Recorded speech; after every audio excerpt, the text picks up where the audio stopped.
복잡한 정치권 이슈를 한 방에 묵직하게 풀어드리는 시간 돌쇠 토론 시간입니다만 오늘은 정의당의 박원석 전 의원이 개인 사정으로 못 나오셨어요. 그래서 스페셜 게스트를 모시고 무쇠 토론을 진행합니다. 무쇠 토론. 왜 무쇠 토론이냐? 오늘 나오신 분이요. 허성무 전 창원시장 그리고 공론센터의 장성철 소장 합쳐서 무쇠 두 분 어서 오십시오. 네, 안녕하세요. 네, 반갑습니다. 오랜만에 뵙습니다. 와, 허성무 시장님. 세상에 2018년 6월에 예, 뉴스쇼를 떠나셨더라고요. 그때 이제 뉴스닥 예, 그렇죠. 기억나시죠? 저희 그 뉴스닥 코너를 이준석 전 대표가 파트너. 예, 아주 뭐 거물하고 했죠. 두 분이 그때는 두 분 다 이제 원외 정치인이었어요. 네. 뉴스닥을 한 1년 반 하시다가 허성무 시장님은 이제 시장이 돼서 나가시고 이준석 대표는 대표가 되고 네. 두 분 다 출세하셨어요. 그렇죠. 이준석 대표가 더 출세를 하시죠. 그때 저 가끔 갔는데 허성무 시장님 합리적으로 얘기 잘하셔가지고 저도 귀 기울여서 들었었습니다. 정말 두 분의 합이 좋았어요. 네. 이준석, 허성무. 아 근데 네. 앵커님 네. 밖에서 네. 김종민 의원님 안 가셔가지고 네. 우리가 좀 얘기를 나눴었거든요. 대기실에서? 네. 네. 아, 허성무 시장님하고 김종민 의원님하고 예. 여러 가지 현안에 대해서 논의하셨는데 예. 이거는 돈 주고 봐야 되는 거예요. 너무 재밌어가지고. 아, 마이크를 그쪽에 놓을 걸 그랬군요. 이거 오늘 제가 빠지고 두 분이 토론하시는 게 어떨까라는 생각이 들 정도로 민주당의 개혁에 관해서 두 분이 열띤 아주 토론을. 정말 진지한 토론하시더라고요. 김종민 의원님 밖에 계시면 들어오시면 안 돼요. 그러세요, 의원님. 이제 가셨는 모양입니다. 자, 허성무 시장이 하도 오랜만에 나오셔서 그동안 진짜 창원시장 그만두시고 어떻게 지내셨어요? 예, 그 낙선을 했죠. 그래서 한 6개월 동안 낙선의 아픔을 안고 건강을 돌봤습니다.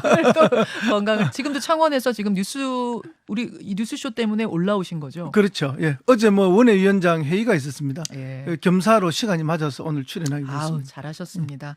오늘 하루 대타를 위해서 창원에서부터 올라와 주신 허성무 전 시장께 감사드리면서 장성철 소장께 늘 감사하면서 아유, 불러주셔서 감사합니다.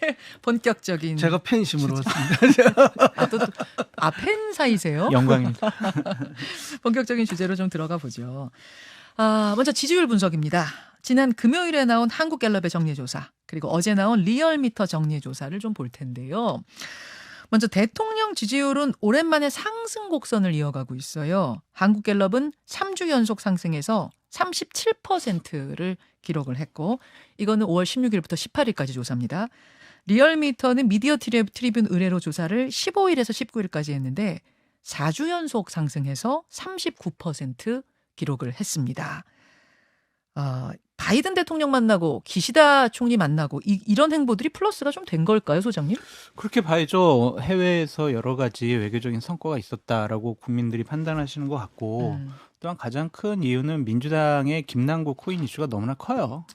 이것에 대해서 민주당에 실망했던 분들이 국민의힘이나 아니면 대통령 지지율로 좀 옮겨본 부분도 있고 반사이익이 좀 있습니까? 그래도 좀 국민의힘과 윤석열 대통령의 호의적이었던 분들이 약간 실망을 해서 에이 나 진짜 안 할래라고 했다가 그래도 민주당보단 낫지라고 생각을 해서 지지층이 좀 결집하는 효과도 있었다라고 좀 보여지고요. 최근에 한 3주 동안 보면은요. 윤석열 대통령의 어떠한 행동이나 말과 관련된 실수가 보이지 않았어요. 말하자면 예전 박미 때는 이제 날리면 바이든 네. 논란 뭐 이런 게 너무 커서 네. 지지율이 뚝뚝 떨어졌었잖아요. 네. 그리고 저는 더 중요한 포인트라고 생각이 드는 게 뭐냐면 공식적인 석상에서 나오는 모습을 제외하고는 김건희 여사에 대한 행보를 보지 못했어요. 그러니까 김건희 여사 같은 경우에는 예. 관심도가 높잖아요. 예. 근데 그것이 호감도가 높은 관심도가 아니라 예. 약간은 좀 부정적인 관심도가 높거든요. 그런데 김건희 여사가 최근 3주 동안 좀 모습을 보이지 않은 것도 좀 하나의 요인이 아닐까라는 생각이 듭니다. 예를 들면 뭐 개인적으로 어디 시장을 간다든지 뭐 어디 자원봉사 간다든지 이런 행동이 없었어요. 그러니까 그런 것도 당연히 영부인으로서 해야 될 일인데 다른 분들은 아니 옛날에는 아내 역할만 충실한다고 해놓고 왜 지금 저렇게 뭐 여러 가지 영부인 역할을 하는 거지?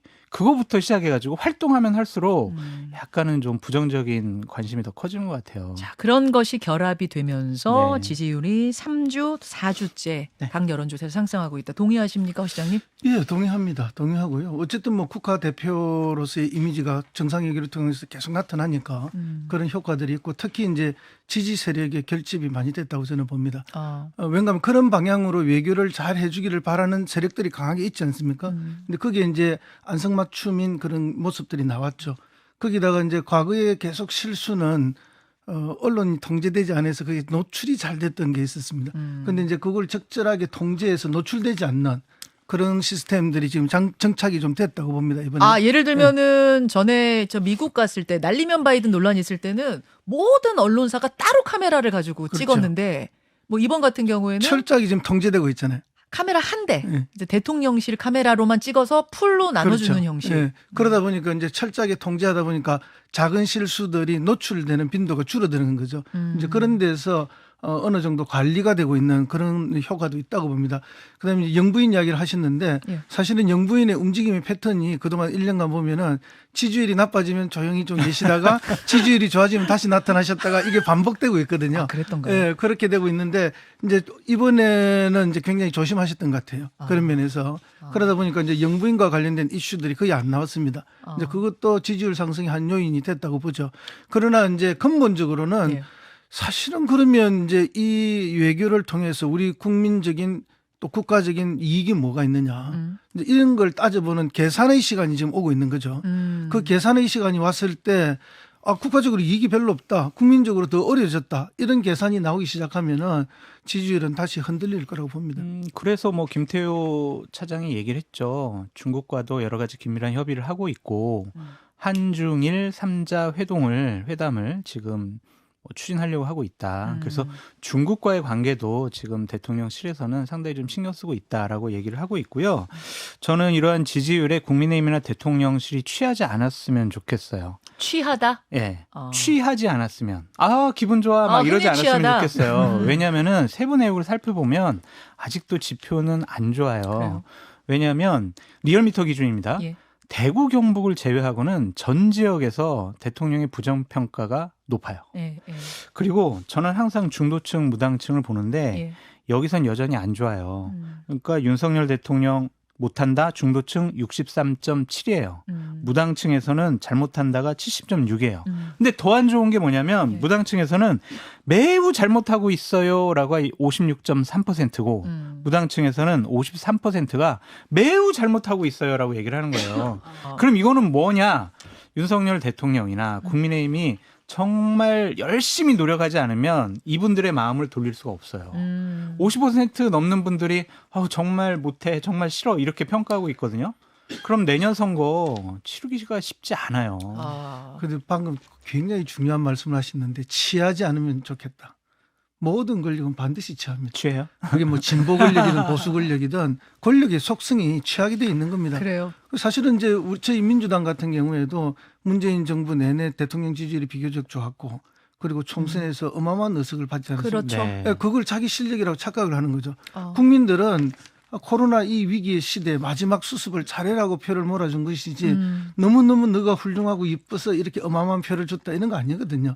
그런데 그 해석의 차이가 생기고 착각하는 순간 취하는 순간 많은 실수들이 반복되어 나오게 되는 거죠. 네. 그렇게 해서 그다음 이후에 모든 선거들이 지금 3번 연속으로 다 진 거 아닙니까? 이제 그런 게 뭐 여든 야든 보수든 진보든 모든 권력은 반드시 취하게 되어 있습니다. 그렇기 때문에 내년 총선을 앞두고 덜 취하는 자, 빨리 취하면서 깨어나는 자, 그 깨어나는 세력들이 승리할 수밖에 없는 거죠. 그거는 뭐 내 편의 문제가 아닙니다.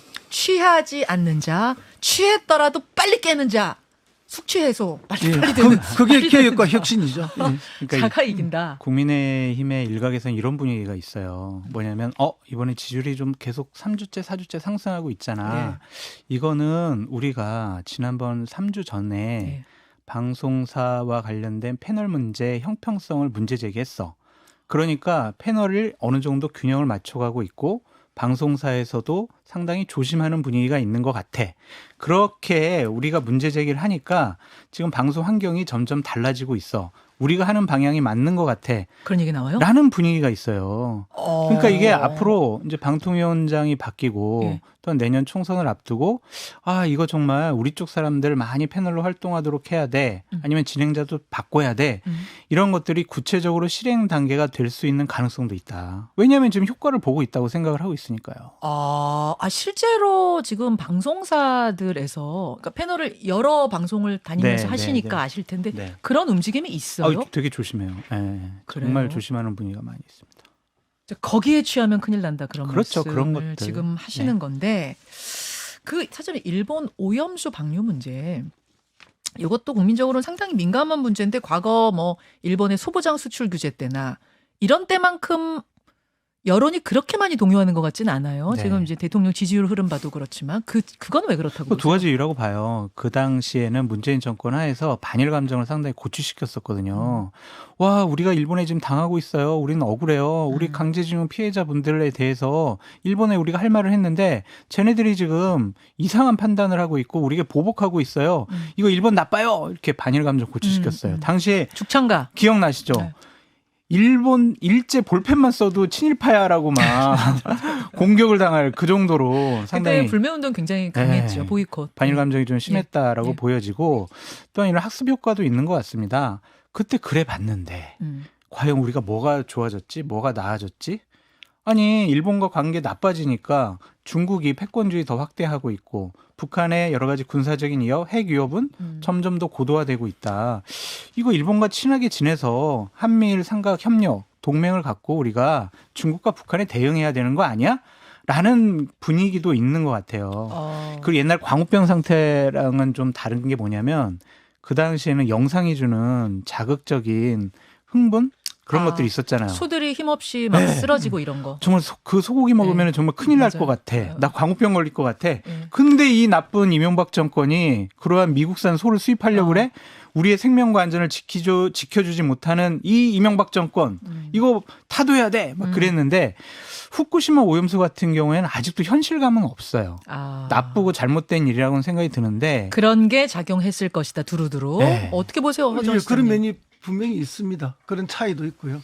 그러나 이제 근본적으로 이게 더 깊을 수가 있다고 저는 그렇게 봅니다. 그럼요. 왜냐하면은 그때는 수입 쇠고기 업자들 일부의 문제, 네. 그리고 그게 들어왔을 때에 겪게 되는 한우 농가의 문제 이런 정도에 있었는데 수산업은 그거보다 훨씬 더 깊고 넓습니다. 맞습니다. 관계자들이. 네. 관계자가. 그리고 우리 국민들이 이제 섭취하는 단백질의 가장 큰 게 수산물을 통해서 하고 있습니다. 근데 이게 이제 뭐 정부 당국이나 국민의힘 당의 당국자들도 정서의 문제 이런 이야기를 많이 하는데 정서의 문제 매우 중요합니다. 항상 이 정서의 문제에서 무너지는 것이거든요. 과학적으로 아주 완벽하게 증명도 되어 있지 않아서 과학적인 의심도 들어가지만 후쿠시마 오염수를 방출했을 때 정서적인 타격은 말로 올 수가 없다고 저는 봅니다. 모르시면. 지금은 아직 방출이 안 됐기 때문에 아. 막상 방출을 했을 때 과연 수산물 소비에 대한 거부 반응이 얼마나 커질 것인가. 그것이 현실로 나타났을 때 수많은 어민과 수산업자 그리고 유통업자 그리고 소비하는 국민들의 충격이 광우병보다 훨씬 더 클 수 있습니다. 그럼 그 여파도 크고. 허 시장님 보시기에는 지금 지지율에는 이 오염수 부분이 반영 안 됐지만 네, 반영 안 방출을 진짜 7월에 시작하면 그때는 반영이 될 수가 영향을 있죠. 크게 줄 거다. 그리고 제일 중요한 것은 이해 당사자거든요. 네. 그때는 한우 농가라든지 그 관련 단체에서 결집이 적극적으로 있었습니다. 방금 뭐 반일 감정을 조성했다 이랬는데 네. 조성 안 해도 저절로 일어날 수밖에 없던 상황이었고요. 국민들이 스스로 결집했던 거죠. 정권이 꼭 의도했다기보다는. 그러나 지금은 또 어떤 상황인가 하면은 권력의 정권의 성격도 바뀌어 있지만은 이걸 주체적으로 이끌고 가야 될 어민과 어민 단체가 있지 않습니까? 그것이 어촌계고 수협입니다.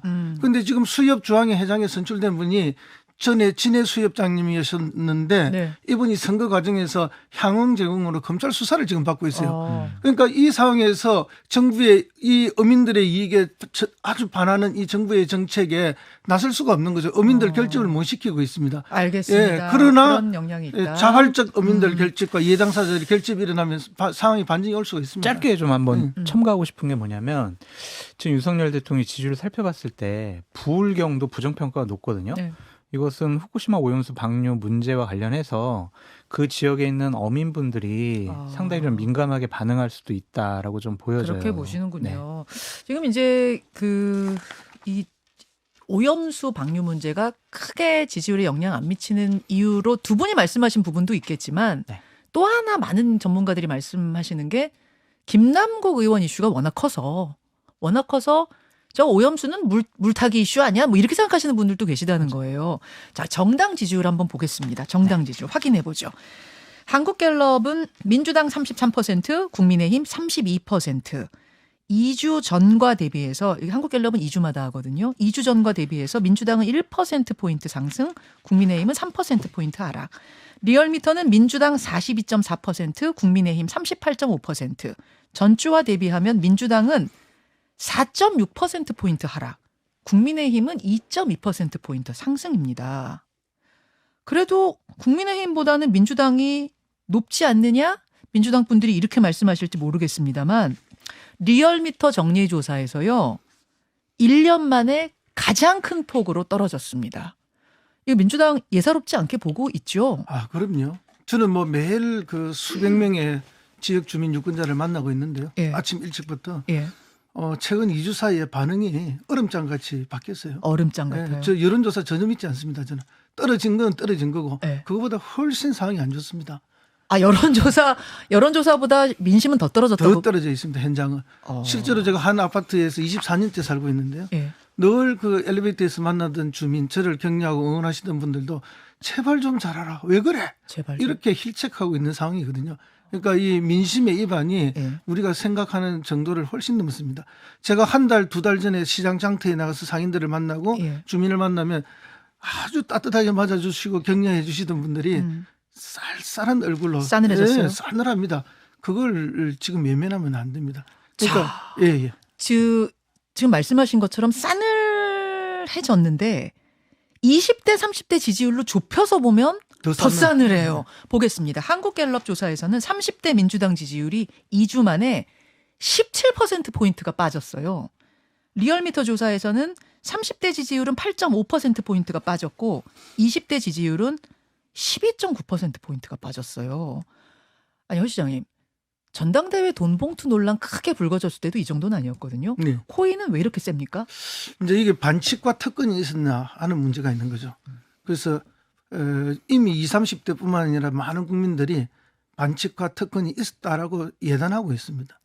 그거는 공정이 무너졌다. 아니, 반칙과 특권이라고 하면 돈봉투 전당대회도 전당대회 룰을 깬 거잖아요. 반칙과 네. 특권이잖아요. 그거는 뭐 의뢰 과거에도 있었고 뭐 밝혀지지 않았지만 저 당도 있고 이 당도 있을 거라고 짐작하고 사람들이 다 생각을 많이 하죠. 그 당내 경선 속에서 뭐 그런 흐름들이 수십 년간 존재했기 때문에 이 당 저 당 할 것 없이 규모의 차이는 있지만 그러나 이것은 국민들의 보편적 삶에 있어서 반칙과 특권으로서 제로섬적인 판단이 있는 거죠. 내 것을 빼앗아갔다. 나와 직결된 문제다. 나와 직결된 내 코인은. 삶과 구체적으로 직결돼서 나의 기회도 빼앗아갔고 나의 재산도 빼앗아갔다.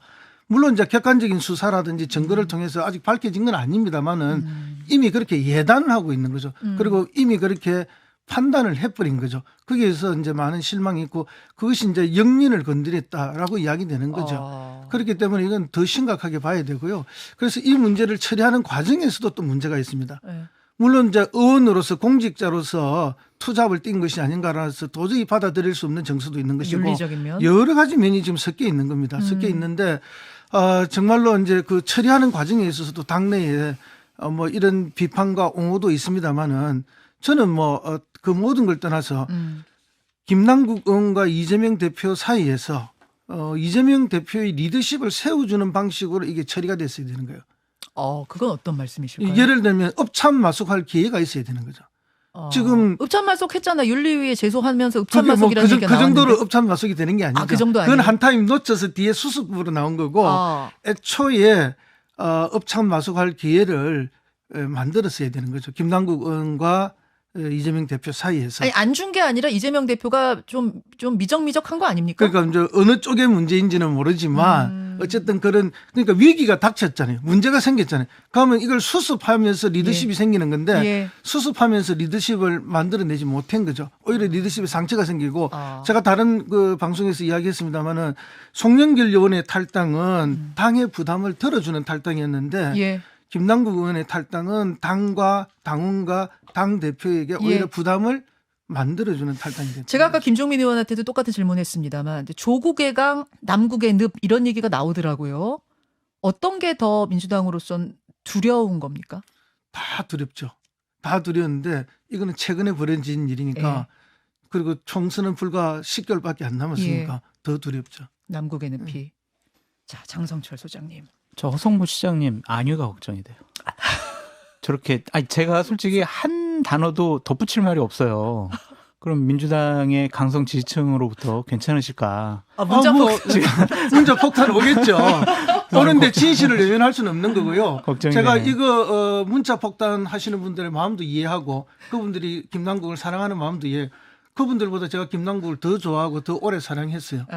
그리고 서울에서 방송할 때 20만 킬로, 30만 킬로 탄 김남국 의원의 그 하얀색 낡아 빠진 카니발 차를 타고 방송국을 같이 옮겨 다니기도 하고 같이 손을 잡고 다닌 사람이에요. 예, 그렇기 때문에 누구보다 김남국 의원에 대해서 마음이 따뜻하고 애정이 있죠. 어제 제가 회의에서도 원래 제가 이 이재명 대표 체제 하에서 원내위원장 회의 한 번도 안 왔어요.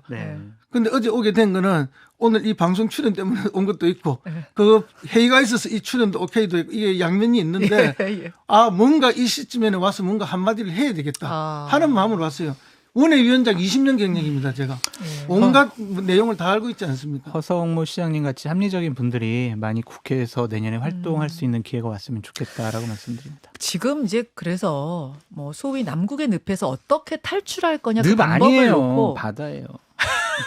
늪이나 바다나 조국의 강, 남국의 바다. 더 크고 더 깊어요. 그러나 뭐 어려움이 있을 때 그것을 극복하는 리더십을 만들면 지도자가 되는 거거든요. 그 탈출의 방법을 놓고도 비명계와 친명계의 의견이 갈리더라고요. 방법을 뭐 양쪽 다 생각은 하는데 달라요. 이 얘기는 오늘 댓글쇼에서 하겠습니다. 허성무 시장님 오늘 같이 하실 거죠? 예, 11시 비행기 타야 되는데요. 연기하세요. 11시 비행기 태워드릴게요. 김포까지 가능합니다. 가능합니다. 잠시 후에 유튜브 끝나고 댓글쇼, 정글쇼로 이분들과 같이 다시 하겠습니다. 고맙습니다. 감사합니다. 감사합니다. 김현정의 뉴스쇼는 시청자 여러분의 참여를 기다립니다. 구독과 좋아요, 댓글 잊지 않으셨죠? 알림 설정을 해두시면 평일 아침 7시 20분 실시간 라이브도 참여하실 수 있습니다.